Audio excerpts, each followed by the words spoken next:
Page 56, Rockin Tune. In this lesson, they're introducing you to another new musical symbol. This is another accidental. This symbol that's shown at the top is called a flat sign.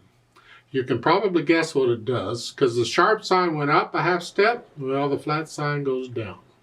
Think of a flat tire going down, flat sign goes down. So, whatever the note is, you simply go down one note on the keyboard, white or black. So if I have an E, I want an E flat, I got that. If I have a D, I want a D flat. If I have a C, I want a C flat. See, we're back to the, okay, we've been through this. That's all a flat sign does.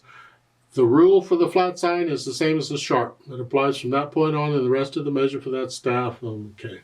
So let's look Rockin Tune over. It's 2 lines long with a repeat sign, so it's 4 lines.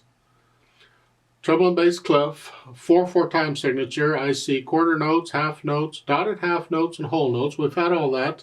And there's some B flats in there. So instead of a B, we're going to play a B flat. Okay.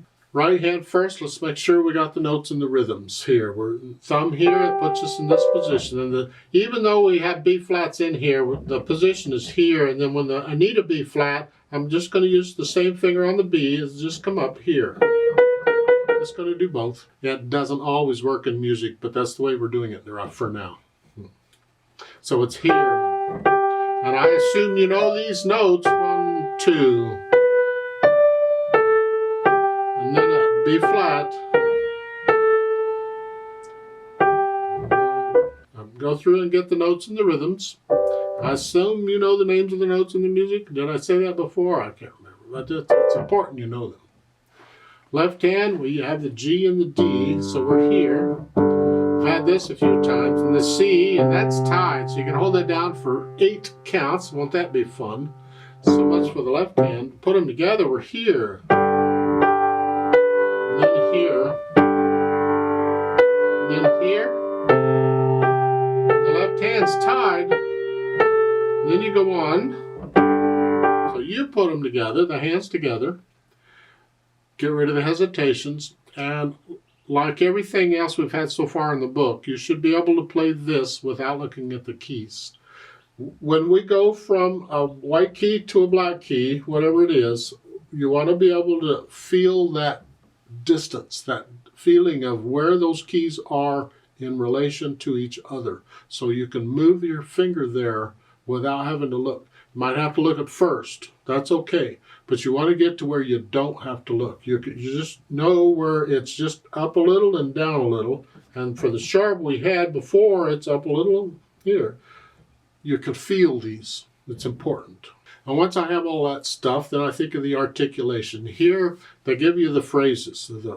You're just going to connect it all and they lift up at the end of the line.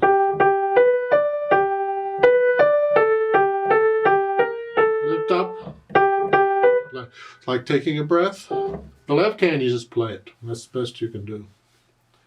Dynamics, MF, mezzo forte, whatever you think sort of loud is. Again, I'm going to ask you to play this left hand softly if you can.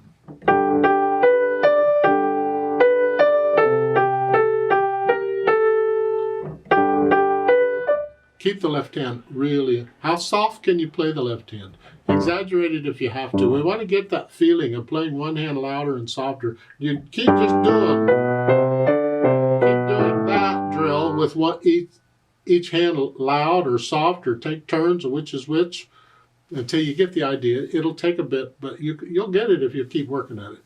I just think maybe you need to be working at it now instead of waiting later until you get some really harder music. And then I say, oh, by the way, do the such and such. And then you got that on top of everything else. So I'm just trying to kind of get you into this now a little bit to prepare you for what's coming. Speed, moderately fast again, sort of fun.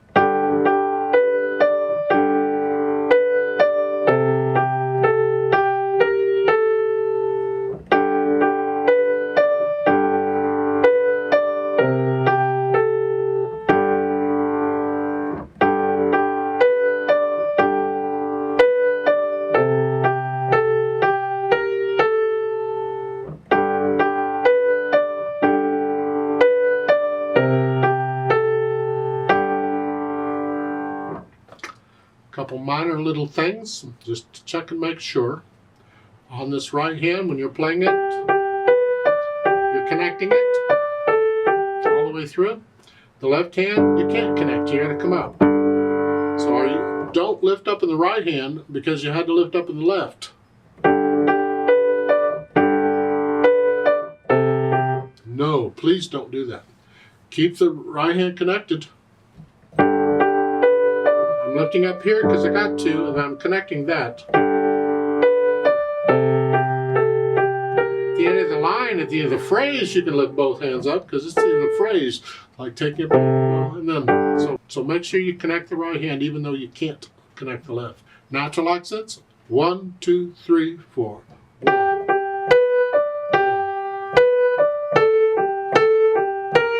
1, 2, 3, 4. Feel these and just let the pulse happen. Before you start playing it, you're thinking of a pulse. However fast you're going, 1, 2, 3, and then you just follow the pulse. 1, 2.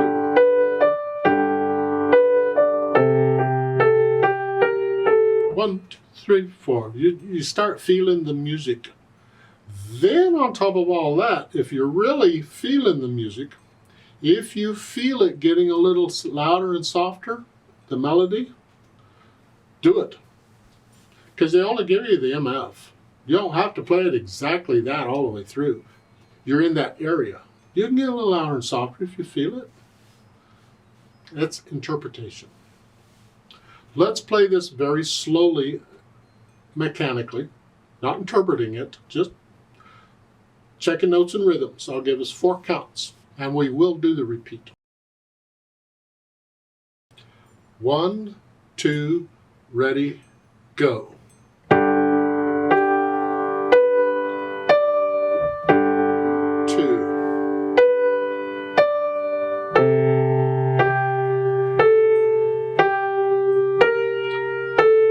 3, 4.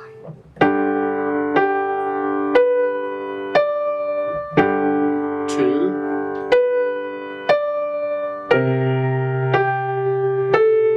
4, 2, 3, repeat.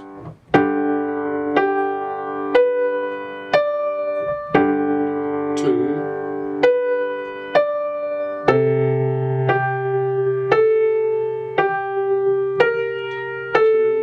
3, 4.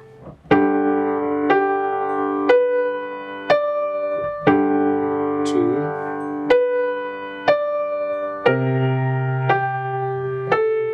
4, 1, 2, 3, 4, off.